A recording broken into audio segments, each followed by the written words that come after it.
Welcome to the Knowing and Understanding C.S. Lewis YouTube channel, or maybe you're finding me on the All About Jack podcast.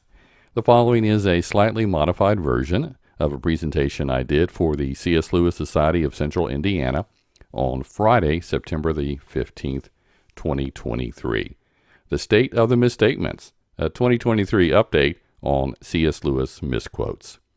Well, in a perfect world, C.S. Lewis quotes that you see online would be authentic and trustworthy.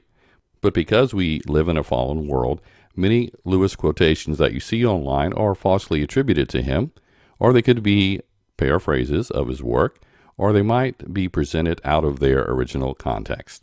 Well, so I'm here to provide the latest update of this literary malpractice since the release of my 2018 book, The Misquotable C.S. Lewis. Since I'm dealing with quotes, let's begin with a quote. Have you seen this somewhere? To quote is human, to quote correctly, divine. Did Lewis say this? How about George MacDonald? No. G.K. Chesterton? Aristotle. How about St. Augustine? Well, I actually said it, that's right. This is something that I came up with just before my book was published. I thought that would be an interesting way of thinking about the topic. And so this comes from that quote is from The Misquotable C.S. Lewis that came out in 2018 with Dr. Jerry Root doing the foreword. So what will I be presenting? So this overall talk, I'm going to look at why care about misquotes, why is Lewis misquoted, what are the types of misquotes, what keeps getting misquoted, and then what are newer misquotes. And then in the original presentation, I had time for Q&A. Well, again, since we are dealing with quotes, let's have another one, and that is from a book entitled Nice Guys Finish Seventh. That may sound familiar, but not exactly from a quote, but you'll find out more about that later. But the author's last name is Keyes. He came out with the following when he was summarizing some of these thoughts, and I put it in my afterthought: a good misquote never dies. And that's so true. Maybe I falsely hoped when my book came out in 2018 it would put an end. Of course, I didn't think that, but I hoped it would slow down, but sadly, it did not. Well, this was something that an individual had posted, apparently after they had posted a quote related to Lewis, which I'll share what the quote is in a moment. But they put a disclaimer up after some people were questioning whether it was an authentic quote by Lewis.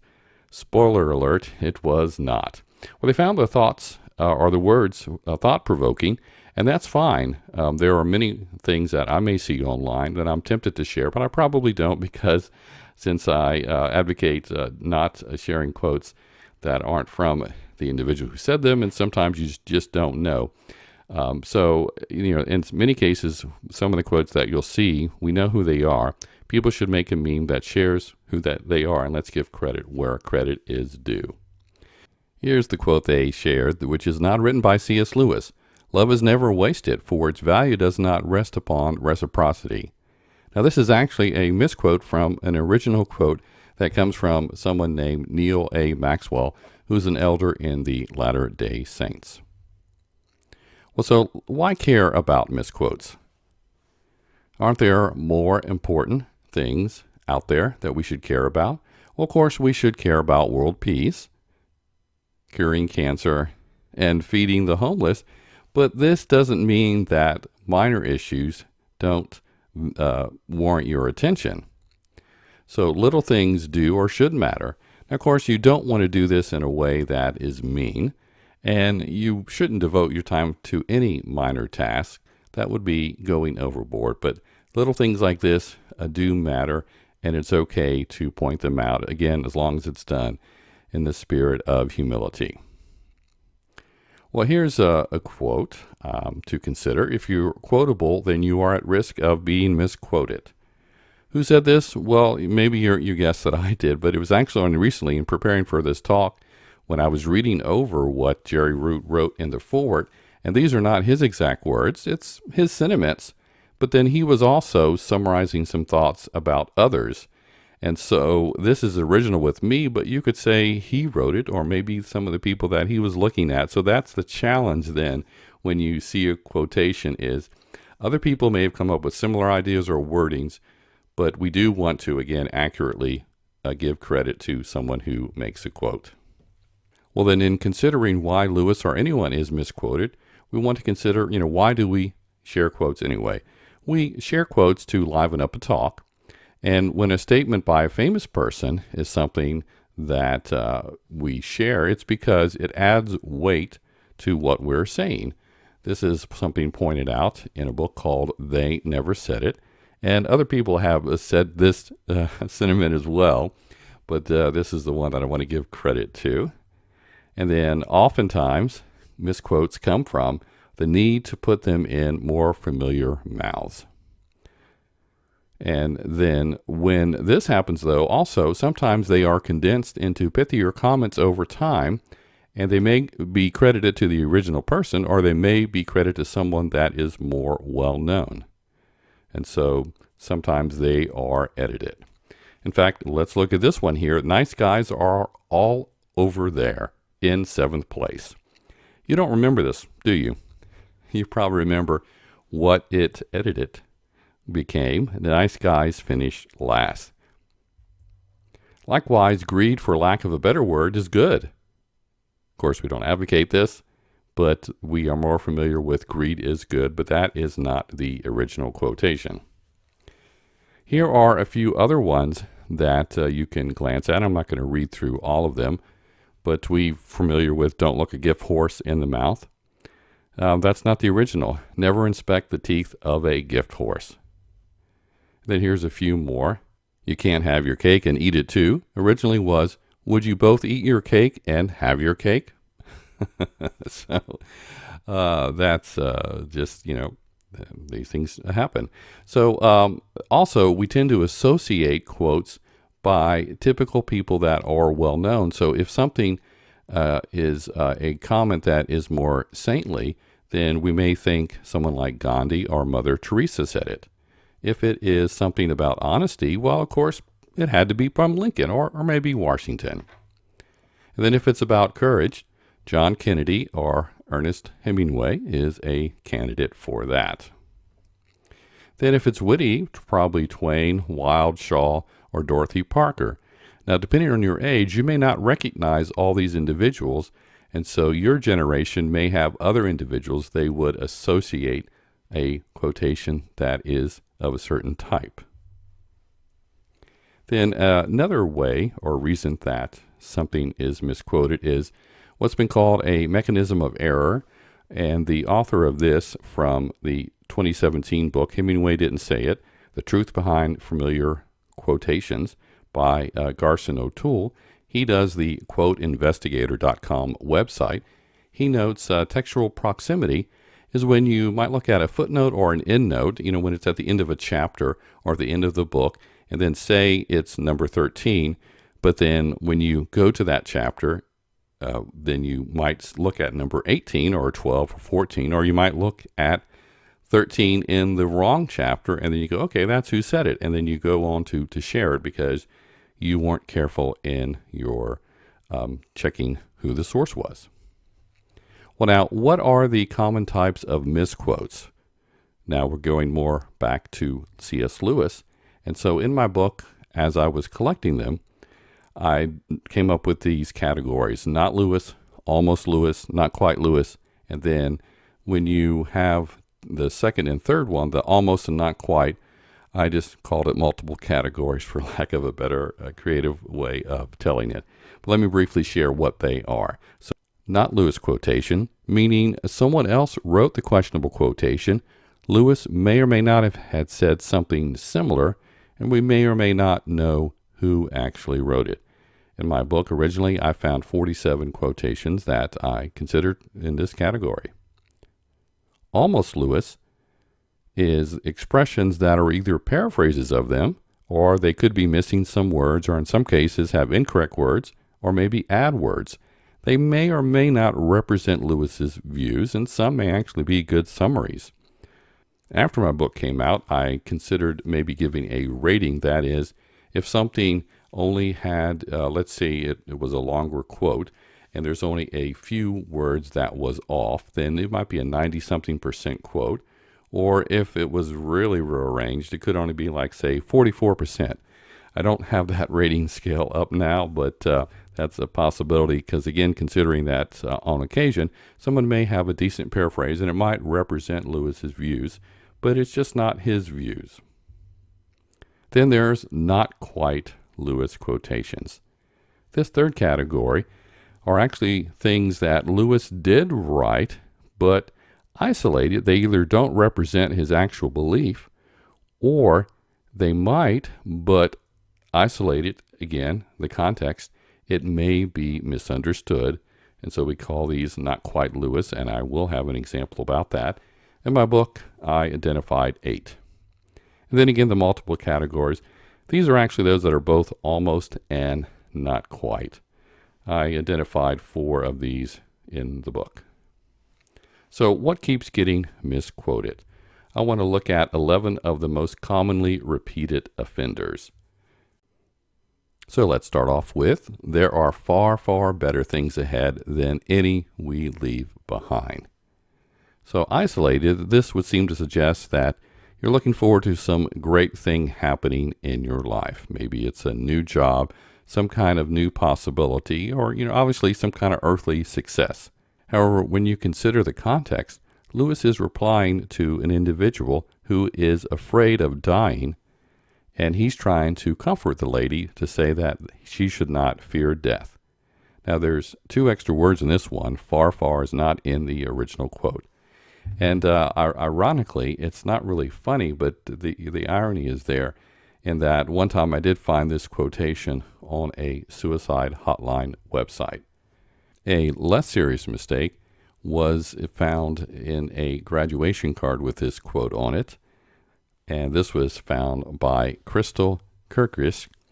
And it's interesting because, when you consider the context, don't be afraid to die. Maybe some people who are graduating, they feel like they really went through a lot. And so they might find that encouraging, but the context is very different. And so that's not really as encouraging as people may think. But now, in terms of, nowadays, or more recently, I guess I should say, with AI could possibly help out. I took a screen capture here from Bing, and they first start out by saying this is a quote by C.S. Lewis, and then they do reference my website, essentialcslewis.com, in noting what the actual words are in the quote. But in terms of the actual context, it's not necessarily clarifying that. Here's then the final outcome here. This is an almost, not quite, Lewis quote. So it's not by him in the sense that there are 2 extra words, and then the context makes it a not quite category. You can't go back and change the beginning, but you can start where you are and change the ending. This is a not Lewis. In fact, I recently started doing a shorts series on my YouTube channel. And so I'm going to actually share this shorts that I did for YouTube. And as you may be familiar, the format of the videos are the size of a typical screen. And so this is more elongated here, but the summary is well worth considering here. Did C.S. Lewis really say, you can't go back and change the beginning, but you can start where you are and change the ending? A lot of people, and even a football team, have been named as the author of this quote. In 2015, QuoteInvestigator.com did all the heavy lifting about the possible sources of this quotation, which has a few variations. I came across Lewis's name associated with it in 2017 and wrote about it. The following 2 years, my article was viewed almost 25,000 times. Despite this, memes with Lewis's name associated with this quote continue to be shared on social media. Who said it?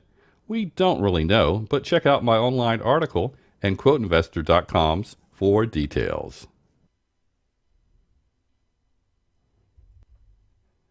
So again, this is not by Lewis. I'll go ahead and share, as you may have caught at the beginning of the segment that I shared, that Zig Ziglar is one of the individuals that is often identified, But in a book that he wrote, he actually gave credit to someone else. And then in terms of tracking it down, we've learned that there was a 1982 book by James R. Sherman entitled Rejection. And the wording that he has there is actually slightly different. Let me share that. You can't go back and make a new start, but you can start right now and make a brand new ending. Next up then, I want to share a quote that you may disagree with me including it in this talk, but the context issues, I think, makes it so it is a not quite Lewis quotation. Isolated, what he's saying here may not be clearly understood. Now, you may be someone that says, oh, I agree with that, or yeah, I agree with most of it, or you may have a lot of issues with it. And so when I first did an article about it for my website, essentialcslewis.com, I noted that to read this in context, but in an absolute sense, then when I actually put it in my book, it became the multiple category because it's not quite, and it's also an almost Lewis quote because there is words that are left out. We're going to show you the context here in a moment. But sometimes this larger one, which has one extra sentence here, that adds better context to it, but it still leaves out things that Lewis said. But before revealing the complete context, let's consider where Lewis wrote these words. They come from a letter to Mrs. Johnson on November 8th, 1952, and they can be found in the collected letters of C.S. Lewis. In this letter, he's responding to several questions, and the one he's addressing here is the Bible infallible? And so he makes this statement, or a little bit more than this statement. This is actually the complete thought that he had, which does add a lot better context. Now, I think I've seen a few places that actually share this entire section here, but then that then opens up some other questions. If someone is not familiar with Lewis's view on myth, they may find it strange as to why he would bring up that topic in this context. And so time is not permitting to go off into that area, but Charlie W. Starr, he has an excellent book called The Fawn's Bookshelf. I had him first for a single interview, and then I did an entire series that's on my podcast all about Jack that you'll want to check out. And I'll have a link in the description or show notes for you to check that out. Next, children are not a distraction from more important work. They are the most important work. Now, this is an excellent quote, but Lewis did not say it. In fact, let's find out what I wrote in this short here. And so we'll take the next 60 seconds to check that out. Did C.S. Lewis really say, children are not a distraction from more important work? They are the most important work. Who likes to be distracted? Most people don't. For me, it's distracting to see this quotation falsely attributed to Lewis when we know the person who actually wrote it. More on that in a moment, along with a few quotes related to this topic confirmed to be by Lewis. While Lewis wrote the famed Narnia stories, are you surprised he only ever had 2 stepchildren, and this was less than 10 years before he died? Who made the statement in question? In 2012, Dr. John Trainer shared it in a Facebook group, noting the quote was a repurposed and modified version of an old customer service expression he knew. What did Lewis say about children? You might be surprised. Take a look. Learn more about fake Lewis quotes from my book or online articles. I'm sure you didn't get a chance to see what those quotations are, so let's take a look at that first one. I theoretically hold that one ought to like children, but am shy with them in practice. This is from a letter he wrote in 1935. And then a few years later, in the book The Abolition of Man, he makes a passing comment. I myself do not enjoy the society of small children. I recognize this as a defect in myself. But of course, because Lewis, we talked about before about associations, because Lewis wrote children's books, Narnia, then it makes it more likely for people to think that he was the originator of that quote. The next one here, isn't it funny how day by day nothing changes, but when you look back, everything is different. You can enjoy this quote all you want, and a lot of people do. I saw it recently when I was checking to see what people are sharing as quotes by C.S. Lewis on the site formerly known, or the social media formerly known as Twitter, but now known as X. And so that was shared, and I'm sure other people have shared it in other places. But this is not Lewis. Now, some places, in addition to maybe saying it's or claiming it's from Lewis, say it's from Prince Caspian. But I checked Prince Caspian as well as all the other Narnia books. In fact, I haven't mentioned up to this point that electronic copies of Lewis's works, just about everything is available. And so while I don't have a single database to do a search, I can rule them out pretty easily. Or if there is a more specific claim as to where it might be from, and then that makes it easier for me to know what to rule out by checking it. Now, Prince Caspian, of course, has been made into a movie, but the Hollywood version for sure doesn't have this quote.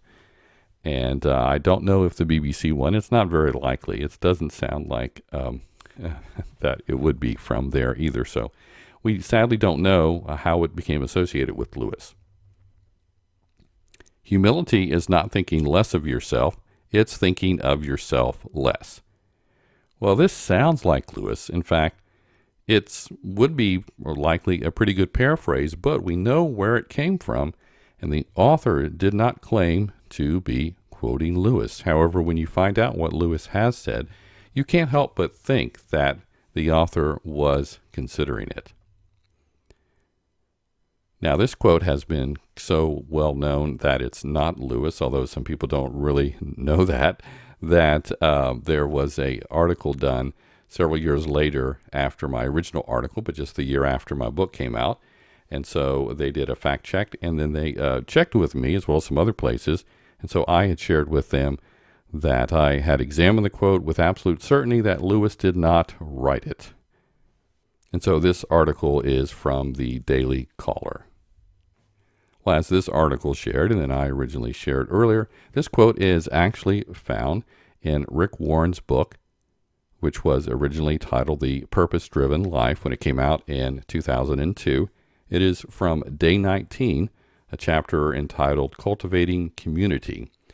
Now, Warren does quote Lewis many times in the book, but he doesn't say anything in reference to Lewis before or after making this statement. So while you see that definitely things that Lewis have written make it likely he was thinking about it, he doesn't give any credit to it. But then sometimes we can be influenced and summarize something without necessarily consciously thinking about where it came from. But where it could have come from is definitely the Book 3, Chapter 8 from Mere Christianity. The chapter is entitled The Great Sin. It is better to forget about yourself altogether is something that is not as pithy. And then likewise, if anyone would like to acquire humility, I think, tell him the first step. The first step is to realize that one is proud. Now that doesn't seem to be as related to the actual quote we've been just examining, but this next one statement definitely does. Do not imagine that if you meet a really humble man, he will be what most people call humble. Nowadays, he will not be thinking about humility. He will not be thinking about himself at all. So this statement here must have really made a strong impression on Rick Warren. But again, he doesn't credit Lewis, but it's likely to have influenced him. We read to know that we are not alone. You can agree with this statement, no problem. Just know that C.S. Lewis did not write it. But it is understandable that it would be associated with him because it comes from a movie entitled Shadowlands, which is about a small segment of his life. In fact, now when you do a search on Google, it does actually, through AI, which AI may have some problems with what it could do. But now it is actually helping to identify that this quote is not from Lewis, but it's from originally it was the play, and then it made it into the movie. And years ago, I did find that there was a website where William Nicholson did clearly state that it was something that he thought of. But now it's interesting, when you do look at the movie Shadowlands, you find that Lewis is sharing this, but he's noting that, or earlier in the movie, we actually hear a student say it. And the student says that his father told him this. So later, Lewis does make the statement. But that is the fictional Lewis, but the real C.S. Lewis never said it. But what did he say about reading? Here's something. If you don't read good books, you will read bad ones. He also said, those who read poetry to improve their minds will never improve their minds by reading poetry. And then something a little bit different, but nevertheless still about reading. If one were looking for a man who could not read Virgil, though his father could, he might be found more easily in the 20th century than in the 5th. How about this quote? Integrity is doing the right thing even when no one is watching. Excellent quote. We don't know where it became associated or how with Lewis. Someone may at some point actually find something that would say some kind of sentiment, but that's one thing about some short quotes, and that is a lot of people could have said something similar. From tracking this down, this was a meme that I created to help note that Lewis didn't say it, but in the online article that I have, and actually I had an article that was in Christianity Today before my book came out, that is the online version of Christianity Today magazine. And I noted that J.C. Watts said similar words in 1996. And then Charles Marshall also had something that is similar. In fact, that's probably where it came from. So someone read what Marshall said, and then they paraphrased it, and then they credited Lewis when the words that Marshall had in his book is where it's possibly came from originally, although again, its thoughts or sentiments have been expressed by other people. Hardships often prepare ordinary people for an extraordinary destiny. This was my first post back in 2015, 8 years ago at the time of this recording. And so you may have already recognized that this was actually in The Voyage of the Dawn Treader, one of the Hollywood versions of the Narnia books. Actually, someone before me had identified it. Kimberly Bronson noted that Reepicheep says it during the scene where Eustace has become a dragon and Reep is trying to comfort him. Not bad words, but when you read Lewis, you can discover that wouldn't be a statement that he would necessarily say, because hardships can, do other things as well. But it is a possibility, so it's fair for it to be in the movie per se. You may not agree with that, but I don't find it to be the best quote, but I can understand why people would find this inspiring. Also inspiring, you are never too old to set a new goal or dream a new dream. Well, we actually know who this is from, and it's, sad that, though, there are those that seem to still think that C.S. Lewis said it. Dan Stanley sent me this picture. I'm not sure if he actually took it. I don't see in the image that it's saying that it's from C.S. Lewis, but it's from Jack's Cafe in East Belfast. Now, when I recently looked up just to make sure I had the right information, I believe it's now called Jack's Coffee Bar, but it does have a C.S. Lewis association with it, but the quotation that is shared does not. Now, there was a 2023 calendar that Mark Sommer, he shared with me. You may or may not be able to see the image down below. Let me zoom in on that. They say, Lewis said it, even though we've known for a while that Lewis did not say it. I also did a short on this. Did C.S. Lewis really say, you are never too old to set another goal or dream a new dream? When I wrote about this quotation back in 2015, I was the first to debunk Lewis as the author, despite his name appearing all over the internet crediting him.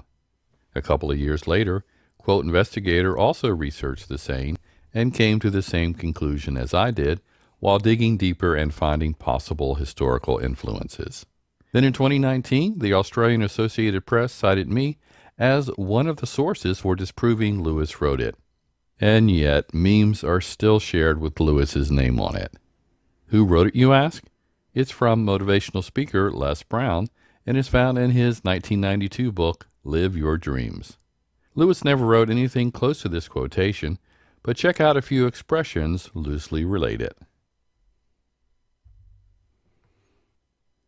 And let's take a look at the first quote there. When we want to be something other than the thing God wants us to be, we must be wanting what, in fact, will not make us happy. And that's from The Problem of Pain. Not quite as inspiring as the other quotation. And then from the Collected Letters, Volume 2, he wrote in a letter, progress means getting nearer to a desired goal, and therefore it means not being there already. You don't want the London train to go on progressing after it reached London. Again, not inspiring, but it's related to the theme that quotation is about. All right, one last common one, and these aren't necessarily the most common ones, but when I was preparing for the talk, they are the ones that grabbed my attention here. And this one definitely, be weird, be random, be who you are, because you never know who would love the person you hide. Well, no, Lewis would not have written this. Now, it was shared, sadly, by Toby Mack's social media group. I don't think that Toby Mack personally probably selected this quote. It, again, may have just because it became associated with Lewis somehow, people don't tend to verify. And someone who's a creative artist, I could see where they would especially find this quote interesting and inspiring. But it is not something that he said. But one thing that he did say was, but I think we are influenced by Shakespeare, though the phonetic history is complicated whenever we use weird as an adjective. There is something weird and desolate about the perfectly round orange-colored sun dropping down clear against a stately gray sky, seen through bare trees, that pleases me better than all those cloud cities and mountains that we used to see in summer. And then it goes on, as you see there. But again, it's not anywhere near what that quote is, but it has the word weird in it. And so I was able to track that down from his letters. All right, now, so let's consider what are the newer quotations. One of the most cowardly things ordinary people do is shut their eyes to facts. You may agree with this, but if you're familiar with the writings from Lewis, you probably pretty easily recognize he wouldn't say this. In fact, one of the reasons would be ordinary people. Lewis is quoted and sometimes misquoted about there are no ordinary people, but we're not addressing that one. We're addressing this one, and it is actually a statement that you can find in the Voyage of the Dawn Treader. However, it's from a diary entry made by the character Eustace, who in context is justifying his own cowardly actions. So, and then there's a minor error in the book. It's actually capitalized. However, even if you correct this mistake, it doesn't mean the quotation is worth sharing. In fact, it's actually summarizing something that Eustace says is what his father had said, and he calls him by his first name because he is such a modern kid who would do something like that. Now, David Jack shared this on social media to help lessen people's tendency to share the fake quote, and so I found this humorous and thought I would share it. All right, then there are several quotations related to Lewis that are associated with Screwtape. And back in 2020, when I was calling the YouTube channel 90 Seconds to Knowing C.S. Lewis, I created a special edition that was longer than 90 seconds. It's about 2 minutes, but it summarizes things quite well. But speaking of Screwtape, I want to note that I have a study guide, in case you didn't know. It's actually a companion and study guide to the Screwtape letters. And if you are into reading ebooks on a Kindle, then if you have Kindle Unlimited, it is free. Otherwise, it is reasonably priced as a Kindle edition, and the paperback is not too expensive. And there's several different things or facets to it besides having questions and suggested answers to each of the letters. There are various different features, including you see a part of a topical glossary that details different places to where certain words are, as well as other words that could be associated with it, which I have in the topical glossary. This is one of the many features that you can find in the book. But let's go ahead and check out what the video had to say. I'm William O'Flaherty. Welcome to another special edition of 90 Seconds to Knowing C.S. Lewis. Warning, there are fake Lewis quotes related to his book, The Screwtape Letters. I will briefly mention 3 I've seen. Check the description below for more details about each. I'll also show the complete quote on the screen while only speaking a brief excerpt for each imposter. First is the most recent. I tracked it to May 2020. It begins by asking, how did you manage to bring so many souls to hell? Then it continues as a dialogue and reads as if it was written today, but claims to come from the devil's letters to his nephew, which is the English translation of the Spanish title to the Screwtape Letters. However, Lewis did not write this. On March 22nd, 2020, I warned members of my Confirming C.S. Lewis Quotation Facebook group about a short conversation between Satan and Jesus that began with Satan saying, quote, I will cause anxiety, fear, and panic. Snoops even reported about it on March 30th and noted it was just written on March 12th. But somehow Lewis's name was at it. Finally, one that came to my attention in 2016 was just a paragraph-length letter and dealt with being, quote, completely fixated on politics. Lewis did not write it. Again, see the description below for links to articles for each that have more details about these fake Screwtape quotes. Finally, visit EssentialCSLewis.com to learn more about Lewis's life. Again, I'm William O'Flaherty. I've written an enhanced study guide to the Screwtape Letters called C.S. Lewis Goes to Hell. Also, don't forget to subscribe to this channel, like this video, and share it with others. And of course, I hope you'll do that with this video. Next is a quote that says, when the whole world is running towards a cliff, he who is running in the opposite direction appears to have lost his mind. I've seen this quote so much since it came to my attention in 2019 that I actually forgot until I was preparing for this talk that it wasn't included in my book. But, how did it become associated with Lewis? As best I can tell, 1997, a book entitled Faithful for Life, the author, Paul Marks, he says that it's from Lewis, but he doesn't give any specific location. Then I checked my digital copies and could not locate it there at all.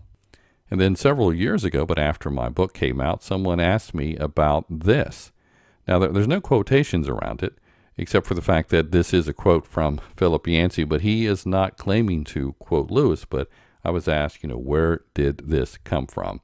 And so I tracked it down to the possibility that Yancey was paraphrasing this letter from Lewis, and the book for Yancey is What's So Amazing About Grace. And here you can see what Lewis wrote and to why it is possible that this is how Yancey chose to summarize it. Next here is a quote that you're going to say, well, Lewis did say this, didn't he? Well, there's some interesting history behind it. It's pretty close to what Lewis said. Friendship is born at the moment when one person says to another, what, you two? I thought I was the only one. Well, I created this meme, and here you see in gray that quote. And when you look at the 4 loves, the chapter on friendship, he wrote in 2 different places, and you can see what he says there.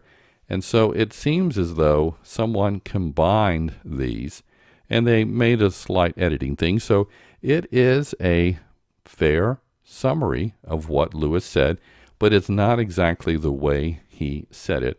If you were, giving a talk and you were saying, this is essentially what Lewis believed about friendship, that's fine. But when you have it on paper or in a meme and you put quotations around it, that's where I get uncomfortable. Next up is a quote that you might not likely see. However, it is one that was brought to my attention. For broken dreams, the cure is dream again and deeper. This is Lewis, but the context does matter. It comes from Dahmer, which is a narrative poem, and it was written before Lewis became a Christian, but that doesn't necessarily have to be why it's problematic. But if you consider the length of the poem, this is just 1/100th of the entire poem. In other words, these are 10 words, and the entire poem has 15,000 words. And so to isolate this and to say, oh, this is what Lewis believed, is really an injustice. Now, here is a fair statement. Jesus is what the Father has said to us. Don't know at this time where it became associated with Lewis, but we have seen it to where it's referenced to being from Mere Christianity. However, the author, Gregory A. Boyd, didn't say where, but his book Cross Vision is the one that I found that claims that it was from Lewis. His book is from 2017.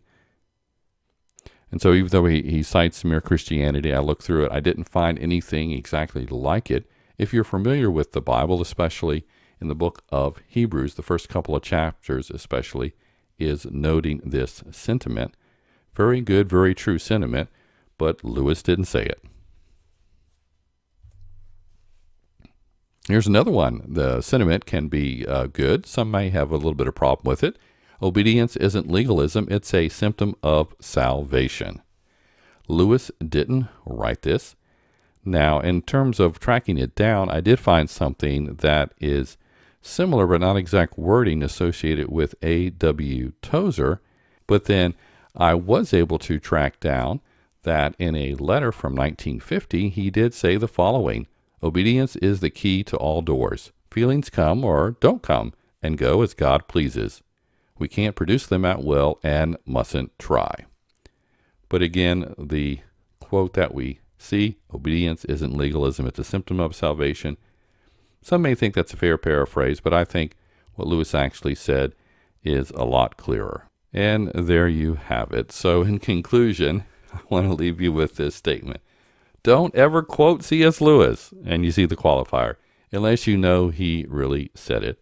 And one of the ways of doing that is you can discover that in my book. I do have many articles online that you can read for free to help you out. And then there are good places online that share quotes from Lewis. Sometimes people make the mistake of sharing one that's not by Lewis. I did create a Facebook group confirming C.S. Lewis quotations that you can join and ask about if you're not sure.